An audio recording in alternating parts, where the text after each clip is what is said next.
চা বাগান ঘিরে রাজনীতির উত্তাপ এবার বিধানসভা নির্বাচনের অন্যতম বড় ফ্যাক্টর হয়ে উঠতে চলেছে। উত্তরবঙ্গের চা বলয় যে এবারের নির্বাচনে গেম চেঞ্জার হতে পারে তা বুঝে গিয়েছে শাসক বিরোধী দুই শিবিরই। চতুর্থবার তৃণমূল কংগ্রেস সরকার গঠনের এক মাসের মধ্যেই চা বাগান শ্রমিকদের দৈনিক মজুরি বৃদ্ধির প্রশ্নে ত্রিপাক্ষিক বৈঠক ডাকার প্রতিশ্রুতি দিয়েছেন তৃণমূলের সর্বভারতীয় সাধারণ সম্পাদক অভিষেক বন্দ্যোপাধ্যায়। শনিবার আলিপুরদুয়ারে আবার জিতবে বাংলা কর্মসূচির মঞ্চ থেকে তিনি স্পষ্ট ভাষায় জানান, বৈঠকের এক সপ্তাহের মধ্যেই দৈনিক মজুরি বাড়ানো হবে।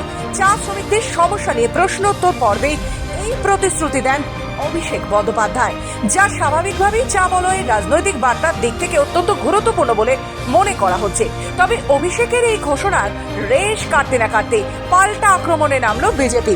মঙ্গলবার জলপাইগুড়ির বানারহাটের তোতাপাড়া ও মোগলকাটা চা বাগান পরিদর্শনে যান জলপাইগুড়ি বিজেপি সাংসদ জয়ন্ত রায়। তিনি সরাসরি চা বাগানে গিয়ে শ্রমিকদের সঙ্গে কথা বলেন, তাদের দৈনন্দিন জীবনযাপন, মজুরি, স্বাস্থ্য পরিষেবা ও অন্যান্য সমস্যার কথা শোনেন। পাশাপাশি বাগান কর্তৃপক্ষের সঙ্গে বৈঠক করে শ্রমিকদের দাবি দাওয়া নিয়ে আলোচনা করেন।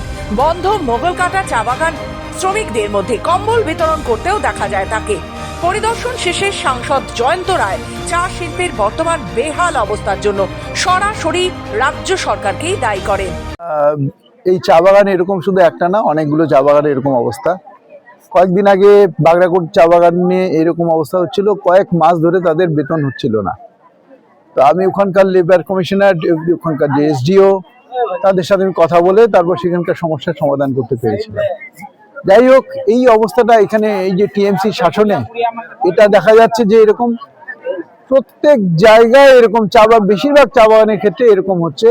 গরিব মানুষ যাদের বেতন পাওয়ার কথা সেই বেতনগুলো তাদেরকে দেওয়া হচ্ছে না, তাদেরকে একদম কি বলবো, তাদেরকে বঞ্চনা করা হচ্ছে। আমরা বিজেপির তরফ থেকে আমাদের যারা লিডার আছে, এখানে গোপাল আছে, এখানে বিষ্ণু মাহালি আছে, এখানে উলগড়াও আছে, দিদি আছে, পুনিতা দিদি আছে, এরকম যারা লিডার আর কি, তারা এটার বিরুদ্ধে তারা লড়ছে।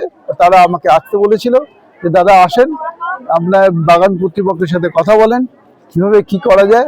আমি আজকে তোতাপাড়া বাগানে গেছিলাম, সেখানে ম্যানেজারের সাথে কথা বলেছি এবং তাকে বলে দিয়েছি এগুলো যেগুলো ওদের ডিমান্ড আছে সেগুলো ইমিডিয়েটলি তৈরি করতে হবে, এগুলো ইমিডিয়েটলি সলভ করতে হবে। এবং সেক্ষেত্রে সেখানে শ্রমিকদের সাথে কথা বলবেন, আপনার এখানকার যারা লিডার আছে তাদের সাথে কথা বলবেন, মালিক পক্ষের সাথে কথা বলবেন, একসাথে বসে এগুলো অ্যামিকেবলি সলিউশন বের করতে হবে।